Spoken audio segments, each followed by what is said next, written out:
నమస్తే అండి, నేను మీ శరత్. మీరు చూస్తున్నారు ఫ్యాక్ట్స్ బై శరత్. మతిస్థిమితం లేని వ్యక్తిని ఎందుకు దేవతలా పూజిస్తున్నారు? అసలు ఈ టోపీ అమ్మ అంటే ఎవరు? ఆవిడ తాగి వదిలేసిన టీని ఎందుకు జనాలు తాగుతున్నారు? ఆవిడ్ని చూడటానికి బయట దేశాల నుంచి ఎందుకు వస్తున్నారు? ప్రతి ఒక్కటి ఈ వీడియోలో చూద్దాం. ఈ వీడియో చూడటానికి చాలా మందికి ఇబ్బందిగా ఉంటుంది, సో సాధ్యమైనంత వరకు ఆడియో వినటానికి ట్రై చేయండి. తమిళనాడులోని తిరువన్నమలై వీధుల్లో ఒక వ్యక్తి నడుచుకుంటూ వెళ్తున్నప్పుడు ప్రతి ఒక్కరూ ఆ వ్యక్తిని గౌరవిస్తారు, దేవతలా పూజిస్తారు. ఆవిడ ఏ షాప్ కి వెళ్ళినా కూడా ఫ్రీగా ఆవిడికి నచ్చింది తీసుకోవచ్చు. చేతిలో డబ్బులు లేకపోయినా ఆవిడ ఎక్కడికి వెళ్ళినా ఆవిడికి ఆసరా దొరుకుతుంది. బయటికి వెళ్తున్నప్పుడు ఆవిడ ఎదురుపడితే శుభసూచకం. ఆవిడ ఆశీర్వదిస్తే కొండంత బలం.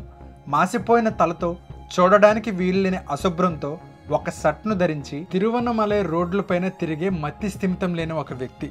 ఆ వ్యక్తి పేరే టోపీ అమ్మ. ఎస్, అక్కడ వారందరూ ఆవిడను టోపీ అమ్మ అని పిలుస్తారు. మరి కొంతమంది సిద్ధ అని పిలుస్తారు.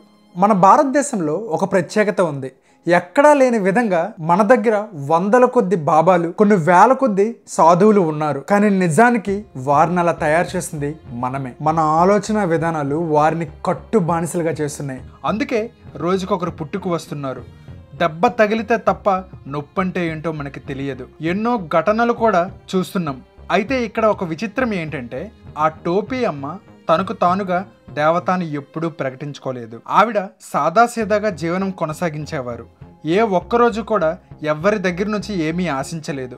కాస్త భోజనం, ఆవిడికి నచ్చిన దగ్గర ఉంటూ జీవనాన్ని అలాగే కొనసాగించేవారు. అలాంటి ఆవిడ నీడను తాకితే ఎంతో పుణ్యంగా, అదృష్టంగా భావించుకునేవారు. అంతెందుకు, తమిళనాడులో జయలలిత గారు అండ్ అలానే రజనీకాంత్ గారి దృష్టి వారి వైపు మళ్ళింది అంటే మీరే అర్థం చేసుకోండి. చాలా మంది ఆవిడ కాళ్ళ మీద వెళ్ళి పడుతూ ఉంటారు, కానీ ఆవిడ పట్టించుకోకుండా ఆవిడ పనులు ఆవిడ చూసుకుంటూ వెళ్తారు.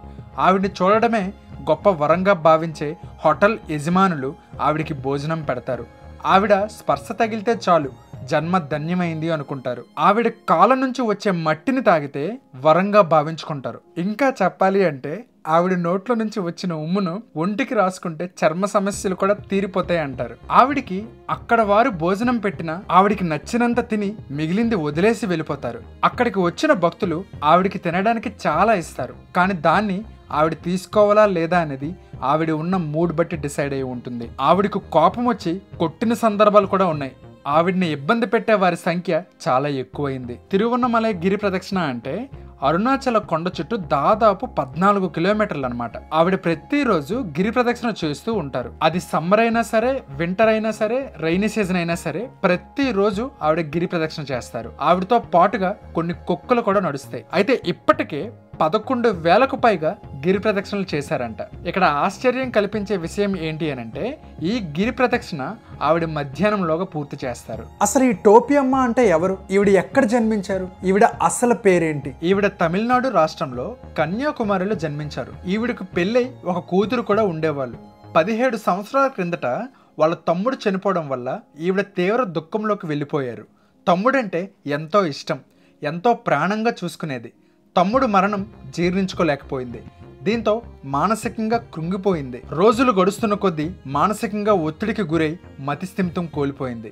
తన సొంత ఊరు నుంచి అరుణాచలానికి చేరింది. దేవుడి సన్నిధానంలో సిద్ధిదోతగా మారింది. ఆవిడ అసలు పేరు పళని అమ్మ. అయితే కొన్ని సంవత్సరాల క్రిందట మణిమారన్ అనే వ్యక్తి తనకి కిడ్నీలో రాళ్ళు ఉన్నాయని, తన అనారోగ్యంతో బాధపడుతున్నారని, ఆ సమయంలో టోపీ అమ్మ తనను తాకింది అని, ఆ సమయం నుంచి తన కిడ్నీ సమస్య మాయమైపోయింది అని, పైగా టోపీ అమ్మ ఒక నాగ దేవత అని మణిమారన్ చాలా గొప్పగా చెప్పారు. మెల్లమెల్లగా అక్కడ వారంతా ఆవిడని శక్తిగా భావించేవాళ్ళు.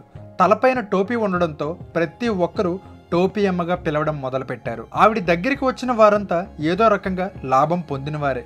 సమస్యతో వచ్చి ఆవిడ్ని దర్శించుకుంటే ఎలాంటి సమస్య అయినా సరే ఇట్టే పోయేది. టోపీ అమ్మ గిరి ప్రదక్షిణ చేస్తే ఆవిడతో కలిసి నడవటానికి అక్కడ వారు ఎగబడేవారు. చాలా మంది ఆవిడికి ప్రొటెక్ట్ చేసేవాళ్ళు. ఆవిడికి దగ్గర మనిషి మణిమారన్. అయితే ఈ మణిమారన్ అనే అతను 6,000కు పైగా అంత్యక్రియలు చేశారు. ఇందాక చెప్పినట్టు మణిమారన్ గొప్పతనాన్ని జయలలిత గారు, రజనీకాంత్ గారు కూడా ప్రశంసించారు. టోపీ అమ్మ అంత ప్రసిద్ధిగాంచారు అంటే దాని వెనుక మణిమారన్ గొప్పతనం చాలా ఎక్కువగా ఉంది. రోజు రోజుకి టోపీ అమ్మకు భక్తులు ఎక్కువగా పెరిగారు. అది ఆవిడికి ఇబ్బందికరంగా మారింది. ఆవిడ వదిలేసిన బట్టలు కానీ ధరించినట్లయితే ఎటువంటి అనారోగ్యాలు కూడా రావని నమ్ముతారు. ఆవిడికి స్వేచ్ఛ లేకుండా పోయింది. అమాంతంగా వచ్చి కాలు మీద పడేవాళ్ళు. దానికి తోడు సోషల్ మీడియా ప్రభావం గట్టిగా పడింది. విదేశాలకు ఆవిడ్ని పరిచయం చేసింది. తిరువన్నమలైకి వచ్చిన విదేశీయులు కూడా ఆవిడ ఆశీర్వాదం తీసుకుంటున్నారంటే మీరే అర్థం చేసుకోండి. ఆవిడ చూపు మన మీద పడితే ఎంతో పుణ్యంగా, ఆవిడ మన వైపు చూసి నవ్వితే ధనలాభంగా, ఆవిడ వదిలేసిన టీ చుక్క మనం తాగినట్లయితే ఇంట్లో ఉన్న అన్ని బాధలు పోతాయంట. ఆవిడికి చెప్పులిస్తే చాలు మనకున్న గ్రహ బాధలన్నీ తొలగిపోతాయంట. ఇలా ఎన్నో పుకార్లను సృష్టించారు. దీంతో భారీగా భక్తులు ఆవిడ్ని ఎంతో ఇబ్బంది పెట్టారు. ఇదంతా గమనించిన అక్కడ వారు ఆవిడికి రక్షణగా నిలబడ్డారు. ఆవిడ గిరి ప్రదక్షిణ చేస్తున్నప్పుడు కాల భైరవుడు కూడా ఆమెకు రక్షణగా ఉంటారంట. అలానే 6 నుంచి 7 కుక్కలు కూడా ఆవిడకి తోడుగా ఉంటాయని, ఎంతో మురుకుగా కనిపించే ఆవిడను దైవ దూతగా చూస్తారు.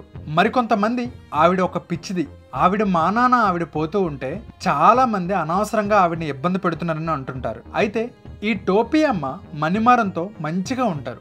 మణిమారన్ కూడా ఆవిడని ఎంతో అపురూపంగా చూసుకుంటారు. అసలు అరుణాచల ఆలయ దర్శనం చేసుకుంటే జీవితంలో ఉన్న బాధలన్నీ తొలగిపోతాయి.